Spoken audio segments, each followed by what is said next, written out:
नित्य निरंतर कर्मों के जाल को रच रहा है और अपने आप को बांध रहा है। आपको मुक्त होना है, बंधना नहीं है। जीव का जन्म कर्मों के अनुबंध से होता है, कर्मों के बंधन से होता है, और उसको अपना ऋण चुकाना होता है। कर्मानुबंध ये बहुत सूक्ष्म विषय है। जैसे आप जिस परिवार में जन्म लिए हैं तो उस परिवार के लोगों से आपका ऋण है, इसलिए उसी परिवार में आप आए हैं। और ऋणानुबंध उसको बिना चुकाए या बिना वसूल किए आप वहां से जाएंगे नहीं। आपको लेना है तो वसूल करना है और देना है तो चुकाना है। ये पूर्व के जन्मों से निश्चित किया गया है। जैसे किसी के यहां पुत्र हुआ, जन्म से ही पैसा खर्चा शुरू हुआ, बड़ा हुआ तो उद्दंडता के द्वारा मार पूरे परिवार को क्लेश पर क्लेश देता चला जा रहा है। ये तुम्हारे कर्म का फल है। या ऐसे शक्तिहीन बुद्धिहीन ऐसे पागल पूरे जीवन सेवा करो, तुमसे अपना हिसाब चुकाने के लिए वो आया है। अब परिवार के जो सदस्य जुड़े आके, मतलब पत्नी आते ही पूरी हृदय में आनंद, परिवार में आनंद, और जीवन भर वो आनंद ही सुख देने के लिए उसका जन्म हुआ। वो अपना ऋणानुबंध मुक्त, और आते ही भयंकर क्लेश खड़ा कर दिया, बीच में दीवार और झगड़ा हुआ ऐसा, फिर अतरे दिन मारपीट शुरू, कलह अशांति, पूरा जीवन नर्क हिसाब करने आए।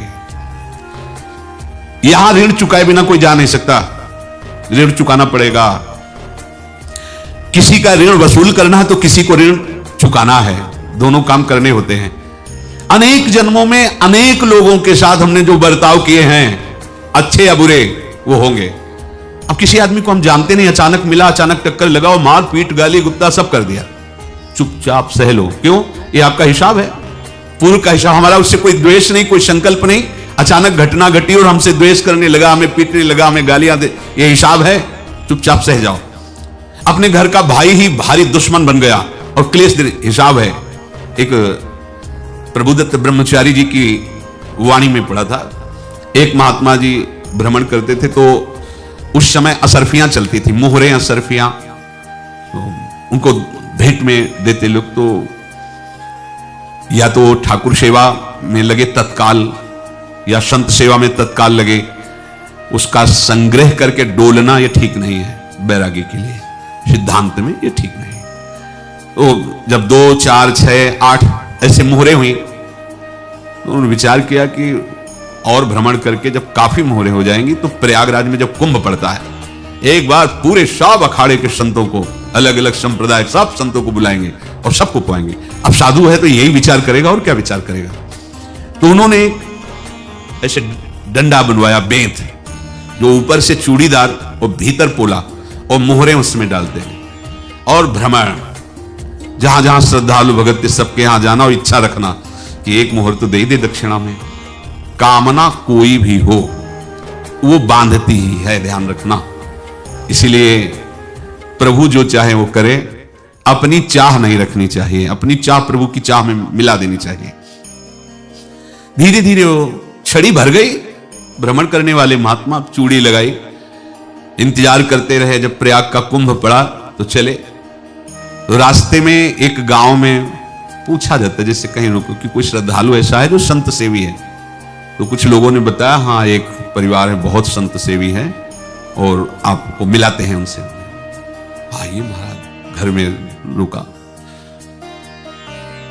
खूब अच्छा हलवा पूड़ी पवाया, और जो घर के मालिक थे चरण दबाए। चरण दबाते दबाते उनकी दृष्टि पड़ी उस डंडे पे, तो इतना मोटा और ऊपर से कुछ चूड़ी सी भी नजर आ रही, इस डंडे में तो कोई रहस्य है ही है। अब महात्मा जी को खवा पिला के सुला दिया। महात्मा जी जब सो गए तो पत्नी से धीरे से कहा, वो डंडा लाओ बाबा जी का डंडा। वो चूड़ीदार जो ही खोला पलटाया तो सैकड़ों मोहरे। ऐसे संत रोज पधारे भगवान, तुम आनंद हो जाए फिर क्या। पत्नी से कहा, नाप के कंकड़ लाओ। वो तो महात्मा जी तो खाए खीर पूड़ी, आराम से सो रहे। रात में पूरी प्लानिंग करके उसमें कंकड़ भर के चूड़ी लगाकर सिराने रख दिया, सारी मोहरें हटा ली। महात्मा जी आराम से छड़ी उठाए तो वजन पक्का। वैसे बड़े लोग चतुर होते हैं, पर ये नहीं जानते कि कर्म कितना भयानक होता है। और उनकी कोई संतान नहीं थी, पर धन में इतना प्रेम उनको था। बहुत सावधान साधु महात्माओं के पास जो अर्थ है, गृहस्थी अगर आता वहीं से है, पर अगर उसको जोर जबरदस्ती या किसी छल कपट से, तो वो उसका विनाश ही करता है, आज तक का प्रमाण है। अब उनको ये भाव पता नहीं होगा, या पता होगा तो लोभ के कारण वो उसको मान नहीं पाए होंगे। महात्मा जी गए प्रयाग में, किसी अखाड़े पर रुके और वहां प्रार्थना की कि कल जो है संपूर्ण अखाड़ों का निमंत्रण किया जाए और सब संतों को भोग पवाया जाए, उनको दक्षिणा भी दी जाए। महंत ने सोचा कि बहुत बड़ा है तो उत्सव है, क्योंकि प्रयाग में कितने हजारों संत महात्मा सब।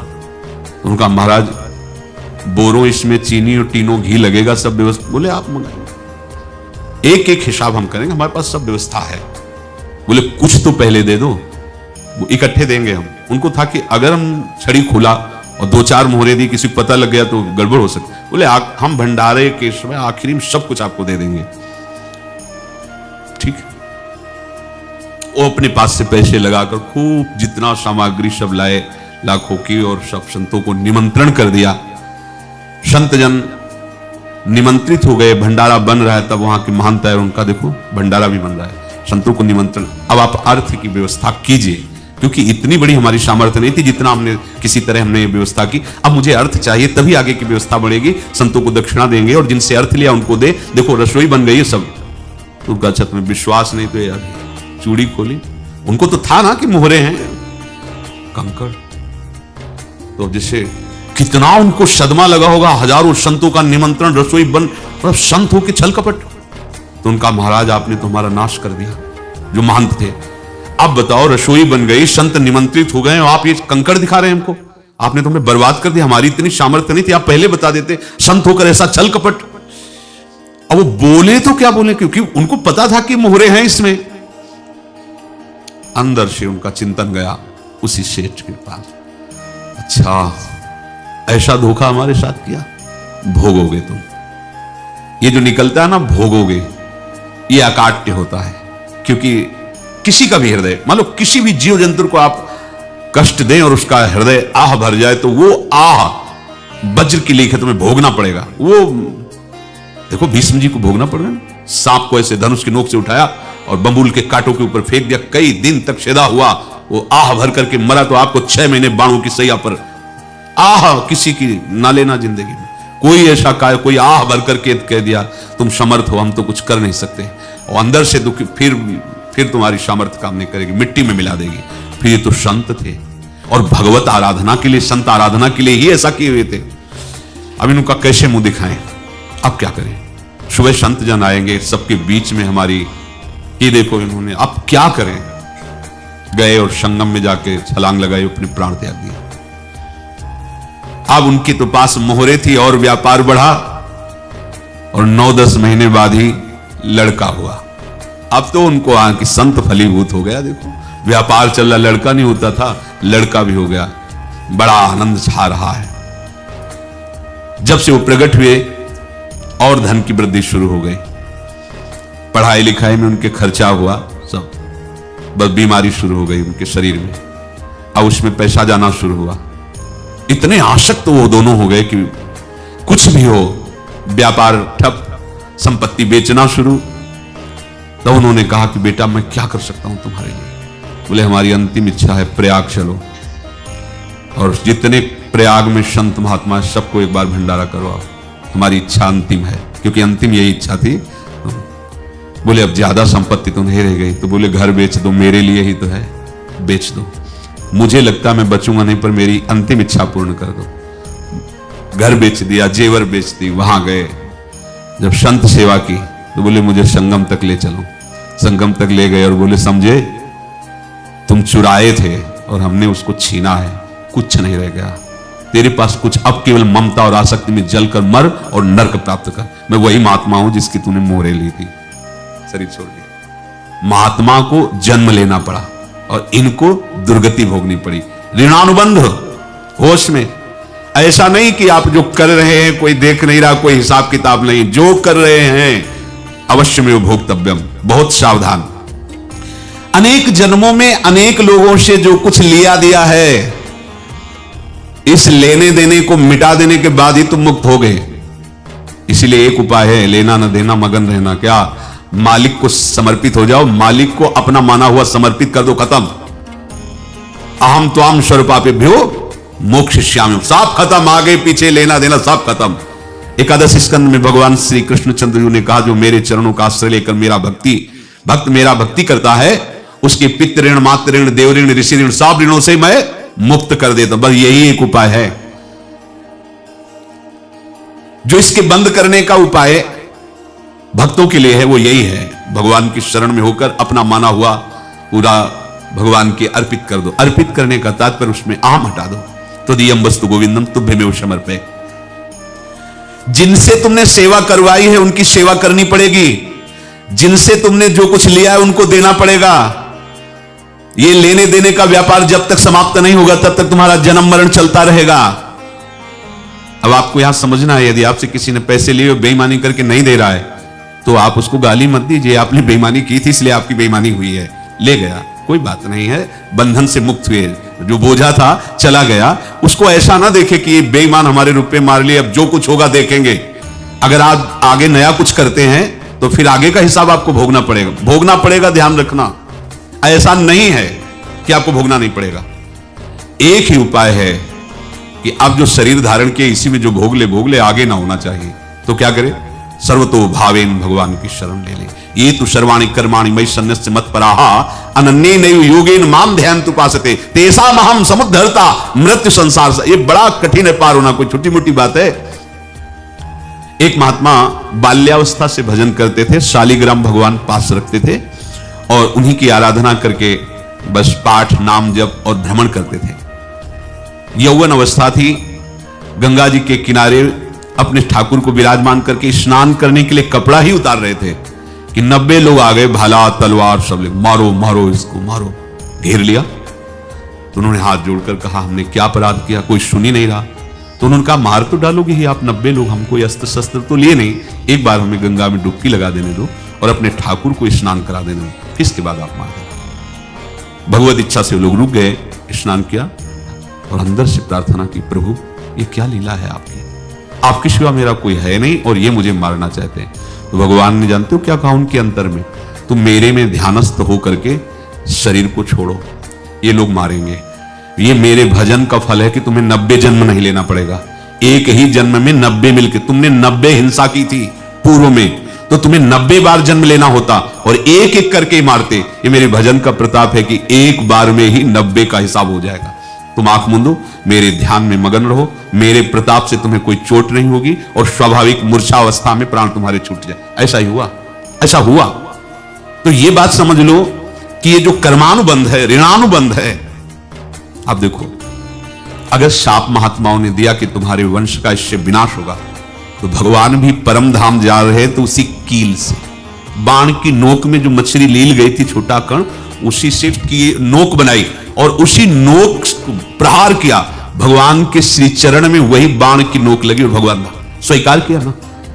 भगवान का बड़ा लीला विचित्र है। अगर छुप करके उधर रामावतार में बात, तो इधर ऐसे स्वीकार किया भगवान ने। ऐसा कहीं नहीं दिखाया कि मैं भगवान हूं तो मैं अपने लिए, ऐसा नहीं दिखाया। नारद जी का हित किया पर नारद जी ने श्राप दिया तो भगवान ने स्वीकार किया। बंदरों ने ही सहायता की, जैसा बोले थे वैसा। ये लीला इस शरीर में भोगनी पड़ेगी। हाँ, ज्यादा को कम में भुगता देंगे, पर अब अगला शरीर ना मिले, इसके लिए सर्वतो भावेन भगवान के आश्रित हो जाए। जैसे आपने दुकान फैला रखी है तो उसमें दो काम होते हैं, लेना और देना। किसी को उधार दिया है तो हमें उससे लेना है, और कोई नगद देकर सामान ले रहा है तो उसे सामान देना है, या उधार लिया है तो हमें उधार देना है। अब अगर दुकान बंद करनी है तो तुम्हें देने वालों पर जोर देना है, लेने वालों पर जोर नहीं। लेने वाला तो जाओ, हम क्षमा किया, समर्पित किया, हमारा कोई संबंध, खत्म हो जाए, वो खुशी हो जाएगा। लेकिन देने वाला, तुम अगर दुकान भी उठा दोगे तो जहां भी रहोगे तुम्हारे पास वो आएगा, लाइए हमारा। तो देने पर नजर रखिए, जिसका जिसका हिसाब है वो आपके सामने आता जाए, हटाते जाओ। लेने पर नजर मत रखिए और दुकान फौरन उठा दीजिए, नहीं अगर लेते देते रहे तो चलता रहेगा। आगे चलकर कुछ लेना न देना, मगन रहना बस अपने प्रभु के चिंतन में। अब हम कैसे जाने कि किसको क्या देना है, हमें क्या पता? तो हम पूरा हिसाब जिनको पता है उनको दे देते हैं, समझ रहे हो? उनको पता है क्या लेना है क्या देना है, तो इनके पास पहुंच गए, सरकारी हिसाब से सब बराबर कर देंगे। हमको अपनी जिम्मेवारी इनकी चरणों में समर्पित कर देना है, तभी हम जीवन मुक्त होंगे। ये रहस्य की बात है। प्रभु कह रहे हैं यस्य सर्वे समारंभाः काम संकल्प वर्जिताः ज्ञानाग्निदग्ध कर्माणं तमाहु पंडितम बुधाः। जिसके संपूर्ण कर्मों के आरंभ संकल्प और कामना से रहित हैं तथा जिसके संपूर्ण कर्म ज्ञान रूपी अग्नि से जल गए हैं, उसको ज्ञानी जन भी पंडित कहते हैं, बुद्धिमान कहते हैं। पूज्य श्री भाई जी महाराज कह रहे हैं जैसे वहां ज्ञानाग्नि से दग्न कह रहे हैं, तो अपने वृंदावन वासियों का प्रेमाग्नि से सब कर्म संस्कार दग्न होते हैं। जिस समय आपके हृदय में भगवत प्रेम का प्रादुर्भाव होगा तो लेश मात्र कभी तुम्हें दुख नहीं भोगना पड़ेगा। प्रेम का प्रादुर्भाव होते ही दुख का नाश हो जाता है, महासुख।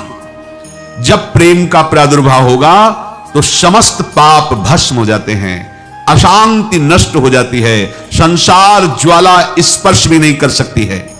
जब भगवत प्रेम का प्रादुर्भाव होता है तो हो सकता है उस उपासक के जीवन में दुखों का पहाड़ टूट पड़े, परिवार खिलाफ, शरीर रोगी, अव्यवस्था, बहुत बहुत कुछ, सब कुछ कह रहे हैं। इतना सब होने पर भी उसके हृदय में कोई भी दुख नहीं होता। ऐसा सामर्थ्यशाली भगवत प्रेम है। भगवान के चरणारविंद का जिसके हृदय में प्रेम है, भारी से भारी दुख भी उनको विचलित नहीं कर सकता।